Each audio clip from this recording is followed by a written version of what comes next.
اس صورت میں اللہ تعالیٰ فرماتے ہیں کہ اِنَّ فِرْعَوْنَ عَلَا فِي الْأَرْضِ وَجَعَلَ أَهْلَهَا شِيَعًا يَسْتَضْعِفُ طَائِفَةً مِّنْهُمْ يُذَبِّحُ أَبْنَاءَهُمْ وَيَسْتَحْيِي نِسَاءَهُمْ کہ بے شک فرعون عَلَا فِي الْأَرْضِ، فرعون نے سرکشی کی زمین میں اور وہ لوگوں کو گروہوں میں تقسیم کرتا تھا. یعنی فرعون کی جو حکومت تھی، وہ حکومت کرنے کا اس کا طریقہ یہ تھا کہ وہ لوگوں کو گروہوں میں اندر اس نے تقسیم کیا ہوا تھا. لوگوں کے اندر طبقات بنائے ہوئے تھے، چھوٹا طبقہ، بڑا طبقہ. لوگوں کو قومیت کے نام پر اس نے تقسیم کیا ہوا تھا، لسانیت کے نام پر لوگوں کو تقسیم کیا ہوا تھا. تو یہی راز تھا اس کی حکومت کی مضبوطی کا کہ لوگوں کو کمزور رکھو، لوگوں کو آپس میں لڑاؤ، لوگوں کو دبا کے رکھو اور اپنی حکومت مضبوط کرو. تو یہ اس کی پالیسی تھی. آج بھی دنیا میں حکومتیں اور لوگ جو ہیں، جو اشرافیہ جو طبقہ ہوتا ہے، مقتدر جو حلقے ہوتے ہیں، یعنی جو بار بار حکومت کرتے ہیں، پہلے ان کے دادے تھے، پھر بیٹے، پھر پوتے، اور اس طرح وہی چل رہے ہیں حکومت. ان کا طریقہ بھی یہی ہے کہ عوام کو دبا کے رکھو، ان کو آپس میں لڑاؤ اور یہ آپس میں لڑتے رہیں مختلف عنوانات کے تحت، مختلف چیزوں کے تحت. کبھی کون سا ایشو کھڑا کر دو، کبھی کون سا ایشو کھڑا کر دو، اور لوگ اسی پہ لڑتے رہیں، اسی پہ آپس میں بحث مباحثہ ان کا ہوتا رہے. اور ہماری طرف کبھی ان کا دھیان نہ جائے کہ ہم 70 سال سے ان پہ حکومت کر رہے ہیں یا 100 سال سے ہم حکومت کر رہے ہیں. یہ طریقہ فرعون نے بھی اختیار کیا ہوا تھا، اور آج بھی اسی طریقے پر چند ایک خاندان جو ہے وہ حکومت کر رہے ہیں لوگوں پر. اللہ تعالیٰ فرماتے ہیں اس کا طریقہ یہ تھا کہ وَجَعَلَ أَهْلَهَا شِيَعًا، اس نے لوگوں کو گروہوں میں تقسیم کر دیا تھا. يَسْتَضْعِفُ طَائِفَةً مِّنْهُمْ يُذَبِّحُ أَبْنَاءَهُمْ وَيَسْتَحْيِي نِسَاءَهُمْ. اور اسی طرح اس کا اپنی حکومت کو بچانے کے لیے ایک طریقہ اور یہ تھا کہ وہ جو کمزور ان کے اندر جو طبقہ تھا، ان کے اندر کمزور طبقہ تھا بنی اسرائیلی، یہ موسیٰ علیہ السلام کی جو قوم تھی، یہ ان کے اندر کمزور طبقہ تھا. تو اس کے حوالے سے انہوں نے یہ فیصلہ کیا فرعون نے کہ ان کے جو لڑکے تھے ان کو ذبح کرتے تھے اور لڑکیوں کو زندہ چھوڑتے تھے. چنانچہ اس کا پورا ایک نیٹ ورک تھا. جاسوس اس نے بنی اسرائیل کے پورے علاقے میں پھیلا رکھے تھے کہ جس گھر میں لڑکا پیدا ہو اس کو گرفتار کر کے لے آؤ، اور جہاں پر لڑکی ہو اس کو چھوڑ دو. چنانچہ تقریباً کچھ 70,000 کے قریب بچے جو ہے اس طرح لڑکے اس نے ذبح کیے. کس وجہ سے؟ کہ ان کی آبادی نہ بڑھے. ان کی آبادی بڑھے گی تو پھر ہمارے لیے ان کو کنٹرول کرنا مشکل ہو جائے گا.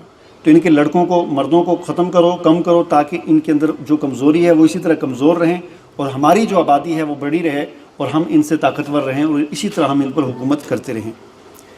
تو یہ اس کے پیچھے فلسفہ تھا. تو بہرحال اللہ تعالیٰ فرماتے ہیں کہ ان حالات میں ہم نے موسیٰ علیہ السلام کو پیدا کیا کہ جب ہر بچے کو زندہ جو ہے اس کو بچے کو، لڑکے کو ذبح کر دیا جاتا تھا. اللہ تعالیٰ کے فیصلے اسی طرح کے ہوتے ہیں کہ جہاں پر انسان کی جو ہے نظر بھی نہیں جاتی ہے، یا جہاں پر انسان کے لیے بالکل ناممکن انسان کو نظر آتا ہے کہ یہ کام بھی ہو جائے گا، اللہ تعالیٰ وہ کام کر کے دکھاتے ہیں. تو اللہ تعالیٰ نے ان حالات میں موسیٰ علیہ السلام کو پیدا کیا، اور اسے پیدا ہی نہیں کیا بلکہ فرعون کے گھر میں موسیٰ علیہ السلام کو پہنچایا، اور اس کے پیسوں سے اور اس کے خرچوں سے موسیٰ علیہ السلام کی پرورش کی، اور اس کے گھر میں پرورش کی ہوئی. اور فرعون نے پال کر حضرت موسیٰ علیہ السلام کو بڑا کیا، اور حضرت موسیٰ علیہ السلام جب بڑے ہوئے تو پھر یہی موسیٰ اور فرعون کی جو کشمکش شروع ہوئی، جس کی پوری جو ہے وہ دنیا کے اندر ایک تہلکہ ہے اور چرچا ہے کہ کس طرح اللہ تعالیٰ نے فرعون کو تباہ کیا اور اللہ تعالیٰ نے موسیٰ علیہ السلام کو اور ایمان والوں کو کامیابی عطا کی. بہرحال اس میں بڑی تفصیل کے ساتھ یہ پوری ان کی پیدائش کا واقعہ، پھر موسیٰ علیہ السلام کے دودھ پینے کا واقعہ کہ وہ کسی اور کا دودھ نہیں پیتے تھے بچپن میں.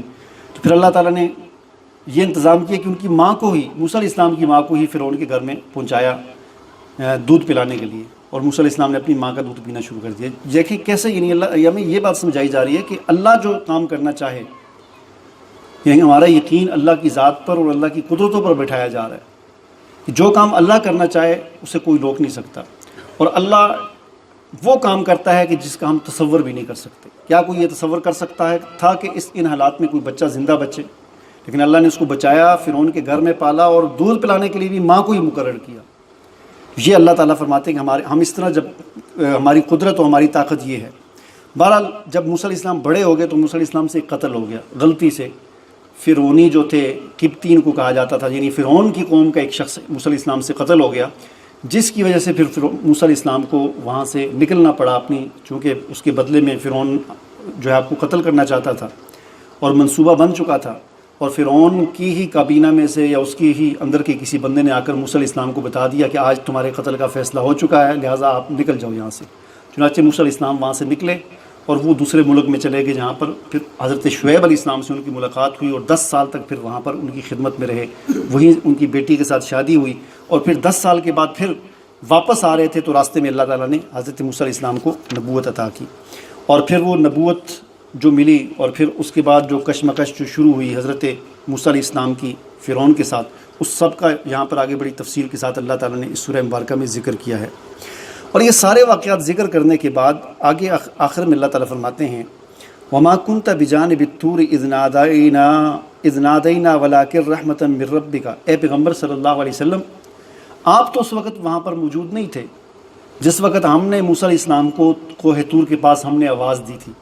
موسیٰ علیہ السلام جب واپس آ رہے تھے نا 10 سال گزار کر مصر کی طرف واپس آ رہے تھے، اپنے ان کے پاس بیوی بچے ساتھ تھے اور بکریاں تھی، ریوڑ تھا بکریوں کا اپنا۔ ان کو موسیٰ علیہ السلام کو تو نہیں پتہ تھا کہ میں اللہ کا نبی ہوں یا مجھے نبوت مل جائے گی، وہ تو ایک عام انسان کی طرح ہی، ایک نیک انسان جس طرح ہوتا ہے، واپس آ رہے تھے، بکریوں کا ریوڑ ہے، ہاتھ میں عصا پکڑا ہوا اپنا، بکریاں جو عصا بھی کون سا جو بکریوں والوں کے پاس عام طور پر ہوتا ہے، ہر بکری والے کے پاس ہوتا ہے، ایک ڈنڈا ہوتا ہے بکریوں کو سنبھالنے کے لیے، کہیں کوئی پتے شتے جھاڑنے کے لیے۔ تو جیسا کہ وہ آگے ہے بھی اس میں اللہ تعالیٰ نے پوچھا ہے موسیٰ تو اس عصا کے ساتھ کیا کرتا ہے، تو کہا کہ اس کے ساتھ میں اپنے کام وغیرہ کرتا ہوں، میرے بہت سارے کام آتا ہے۔ وہ عصا اور بکریاں اور بیوی بچے آ رہے ہیں کوہ طور کے پاس، اللہ تعالیٰ آواز دیتے ہیں اور پھر وہاں ہم کلامی ہوتی ہے اور اللہ تعالیٰ نبوت دے دیتے ہیں۔